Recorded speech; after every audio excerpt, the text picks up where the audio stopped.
सबक सिखा दिया। मुझे लगता है कि सिखा दिया। और इस रशियन एंड यूक्रेन वॉर का सबसे बड़ा जो बेनिफिशियरी है वो हिंदुस्तान है। जो इंडिया का वो गंदम था वो मिस्र चला गया, इजिप्ट चला गया, तो अब टर्की वाले फिर करके कह रहे हैं कि भाई हमें वो गंदम दोबारा चाहिए। क्या कहना चाहेंगे कि इंडिया ने अब कहा कि हम आपको गंदम दोबारा कभी भी नहीं देंगे। अभी मोदी साहब की मुलाकात जो बाइडेन साहब से एक इंटरनेशनल फोरम पे जो इंडो पैसिफिक इकोनॉमिक फोरम था वहाँ मुलाकात हुई। क्या और की बात कर रहे हैं? क्या कहा उसको? इंडिया को तो कुछ भी नहीं कहा, वो खरीद रहा है। एक हफ्ते के दौरान पेट्रोल की कीमत में 60 रुपए इजाफा कर दिया, जिसके बाद अब पेट्रोल की जो फी लीटर कीमत है 209.86 रुपए तक खुशी हो रही है? तकरीबन 210। आप देखिए कि किस तरीके से तेजी से वो रशिया से तेल ले रहा है। किसने क्या कहा उसको? किसी ने कुछ कहा? इस बात का भी इम्कान है कि आने वाले दिनों में भी पेट्रोलियम मसनूआत की कीमतों में इससे भी ज्यादा मजीद इजाफा हो जाए। फर्स्ट ऑफ ऑल तो ये रिजेक्शन ही गलत थी। अब दूसरी अहम बात ये जिससे हमें सीखने की भी ज़रूरत है। दूसरी अहम बात ये कि वो अना में आ गए अब कि आपने अगर रिजेक्ट किया है ना तो अब आप मतलब पंजाबी कहते हैं उन पे होता है तो उन करके वखा। हेलो फ्रेंड्स, तो ना जय करें हिंद। क्या? हिंदुस्तान स्पेशल में आपका हमला क्या स्वागत है करेंगे दोस्तों। तुर्की ने भारत का जो गेहूं खराब बताकर लौटा दिया था, अब उसी गेहूं को मिस्र ने हाथों हाथ खरीद लिया है। इस तरह भारत ने तुर्की के मुंह पर करारा तमाचा जड़ दिया है। मिस्र ने बताया कि तुर्की इस पर सियासत कर रहा है और गेहूं के खराब होने पर झूठ बोल रहा है। रूस यूक्रेन जंग के बीच सभी देश भारत से गेहूं खरीदने के इच्छुक हैं। मिस्र को इस गेहूं की क्वालिटी बढ़िया लगी और तुर्की भेजी गई खेप अब मिस्र रवाना कर दी गई है। पाकिस्तानी मीडिया ये चर्चा कर रहा है कि अब भारत तुर्की को कभी गेहूं नहीं भेजने वाला। तुर्की एक तरह से पॉलिटिक्स कर रहा है, लेकिन भारत ने भी उसे चारों खाने चित कर दिया। दूसरी तरफ पाकिस्तान में फिर से पेट्रोल की कीमतों में बढ़ोतरी हो गई है, अवाम सड़कों पर है। पाकिस्तानी मीडिया ये चर्चा कर रहा है कि भारत को रूस यूक्रेन जंग के दौरान बहुत बड़ा फायदा मिला है। So friends, let's start this very interesting video. Thank you so much. Recently खबर आई है कि जो वीट इंडिया ने टर्की को भेजा था, वही वीट जब उन्होंने इजिप्ट को भेजा तो टर्की ने कहा कि हमें वापस चाहिए आपका वीट। तो उन्होंने कहा कि हम आपको अब कोई भी चीज़ नहीं देंगे, अपना वीट कभी भी नहीं देंगे। क्या कहना चाहेंगे इस बारे में आप? देखिए, ये सारा कुछ ना पॉलिटिकली एक स्टंट चल रहा है और इंडिया अपने कंट्री के हिसाब से बहुत अच्छी ग्रोथ कर रहा है, बहुत अच्छे और बड़े डिसीजंस ले रहा है और ऐसे डिसीजंस ले रहा है जो कि वाकई नाकाबिले फरामोश हैं। जो काम हम लोगों को करने चाहिए थे और हम लोग उसकी बेसलाइन तक पहुंच गए हुए थे, वो काम लास्ट मोमेंट पे आके हमने छोड़ दिए। इंडिया काम वो कर गया, ठीक है। अब चूंकि ओवरऑल सिर्फ पाकिस्तान में ही पॉलिटिक्स नहीं है, ओवरऑल पॉलिटिकली स्टंट अपनाते हुए अगर इंडिया का वीट रिजेक्ट किया है तो उसके पीछे कोई ऐसी वजह नहीं हो सकती, पॉसिबल नहीं है कि एक इंपोर्ट किया जा रहा है, आप वीट इंपोर्ट कर रहे हो और आप किसी कंट्री को इस तरह का आटा दे के अपना इमेज तो गंदा नहीं करोगे ना। मेरा ख्याल से एक ये नॉर्मल प्रैक्टिस है। फर्स्ट ऑफ ऑल तो ये रिजेक्शन ही गलत थी। अब दूसरी अहम बात ये जिससे हमें सीखने की भी ज़रूरत है। दूसरी अहम बात ये कि वो अना में आ गए अब कि आपने अगर रिजेक्ट किया है ना तो अब आप मतलब पंजाबी कहते हैं उन पे होता है तो उन करके वखा।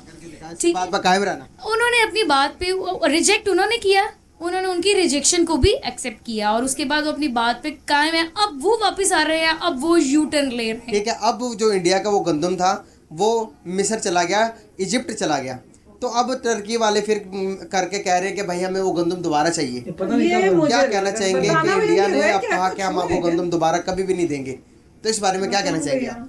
देखिए, पहले तो तुर्की को जो था ना इस बारे में सोचना चाहिए था कि अगर उनके पास गंदम नहीं थी तो वो रिजेक्ट करने से पहले या उन्हें दोबारा भेजने से पहले वो सोचते कि उनका अगला लाहा अमल क्या था, क्या वो किसी और से गंदम ले सकते थे या नहीं। लेकिन अब ये भारत की तरफ, भारत का भी एक किस्म का कह सकते हैं कि रिजेक्टेड पॉइंट कोई भी बर्दाश्त नहीं करता।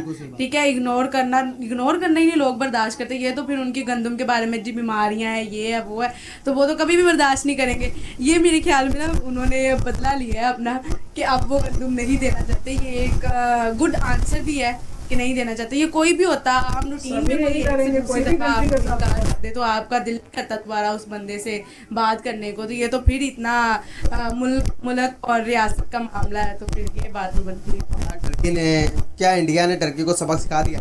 मुझे लगता है कि सिखा दिया। आप ऐसे नहीं करेगा ना? रूस से आयल लेने के हवाले से मुख्तलिफ खबरें गर्दिश करती हैं। PTI की हुकूमत कहती है, आज भी शाह खुशी साहब कह रहे थे रूस हमें सस्ता तेल देने को तैयार था, हम नहीं ले पा रहे। दूसरी तरफ ये कहा जाता है कि हमारी एक्सपोर्ट जो है वो यूरोपीय यूनियन अमेरिका के साथ जो है वो मुतासर हो सकती है अगर हम रूस से आयल लेते हैं। डॉक्टर साहब, कोई ऐसा हम बैलेंस नहीं बना सकते लेते हैं, कि हम पैसे हैं तो लोग हैं ना, मुतासर ना हो, रूस से पैसे तेल भी ले लें? कोई दे ही नहीं रहा, क्या क्योंकि ऐसा मेरे पास पैसे विजन नहीं है? है, तो मैं तो लोन पे चाहिए। श्रीलंका ले रहा तो है, ये नहीं इनको समझ में आती। हिंदुस्तान ले रहा है, कोई प्लीज एक्सप्लेन हिंदुस्तान दैट। तो इतना ज्यादा ले रहा है कि आप तस्वर नहीं कर सकते। अच्छा, और इस रशियन तो एंड नहीं कर यूक्रेन सकते, वॉर इतना भी नहीं का ले रहा। सबसे बड़ा जो बेनिफिशियरी है बोल वो बोल के इतना वो क्रिएट कर रहे हैं लोगों के दिमाग में। हिंदुस्तान ने 2021 में सिर्फ 12 मिलियन बैरल तेल इंपोर्ट किया था पूरे साल में, जो उसकी रिक्वायरमेंट का सिर्फ 2% था। आज हिंदुस्तान जब से ये जंग शुरू हुई है जयशंकर जी की स्पीच सुनो, यूक्रेन और रशिया की, अब तक वो तकरीबन 34 मिलियन बैरल ऑयल खरीद चुका है। 34 मिलियन बैरल। ठीक। और ये मार्च के महीने में 3 मिलियन बैरल इंपोर्ट किया था उसने। अप्रैल के महीने में उसने 7.2 मिलियन बैरल इंपोर्ट किया। अंदर ही रखते हैं वो, कहीं होते हैं ना मई के महीने में 24 मिलियन बैरल इंपोर्ट किया। जून के महीने में 28 मिलियन बैरल इंपोर्ट होगा। आप देखें कि किस तरीके से तेजी से वो रशिया से तेल ले रहा है। अगर नहीं लेंगे तो इंडिया के भी प्राइसेस हाई हो जाएंगे। कुछ कहा कंट्री का अभी मोदी साहब की मुलाकात जो बाइडेन साहब से एक इंटरनेशनल फोरम पे जो इंडो पैसिफिक इकोनॉमिक फोरम था, वहां मुलाकात हुई। क्या कर लिया उन्होंने, क्या कहा उसको? इंडिया को तो कुछ भी नहीं कहा, वो खरीद रहा है। बात यह है कि इस मुल्क में जो हमारे पॉलिसी मेकर हैं, इनको इतना डराया गया है, ओहो अगर IMF नहीं जाएगा तो ये तबाही हो जाएगी, IMF में नहीं गए तो वो तबाही होगी। और हमारी कौम जो है, हमारे हुक्मरान डर डर के IMF में जाते रहे, डर डर कर कि अगर नहीं गए तो क्या क़यामत टूट जाएगी। यार यही पाकिस्तान था 2004 से 2008 तक IMF में नहीं था, तो क्या हुआ था? हम खड़े हो गए थे, आराम से थे। क्या क्या किसी ने, क्या वर्ल्ड बैंक ने लैंडिंग रोकी थी? एशियन डेवलपमेंट बैंक ने लैंडिंग रोकी थी? किसी ने नहीं रोकी थी। लेकिन इतना डरा डरा कर, ओ अगर रशिया से लिया तो ये तबाही होगी, फला से लिया तो ये तबाही होगी, बाकी दुनिया ले रही है, उनकी क्यों नहीं तबाही हो रही? बिकॉज़ बाकी दुनिया अपने पैरों पे खड़ी है। इस सवाल का जो ज्यादा जवाब है वजारत खारजा देंगे। मैं तो सिर्फ इकोनॉमिक्स का पोर्शन ही बता सकता हूँ, बाकी इंटरनेशनल रिलेशंस का सवाल है, दफ्तर खारजा ही ज्यादा मुनासिब इसका जवाब दे सकेगा। लेकिन डॉक्टर साहब, इस पे आप क्या कहेंगे कि मुस्लिम लीग नवाज के जिम्मेदारान कहते हैं, दावा करते हैं कि हम IMF को गुड बाय कह चुके थे, लेकिन दूसरी तरफ उनके मुखालफिन कहते हैं कि मईशत दबाव में थी, डॉलर को मसनूई तौर पर रोका गया, मईशत तबाह कर दी गई और हम मजबूरी में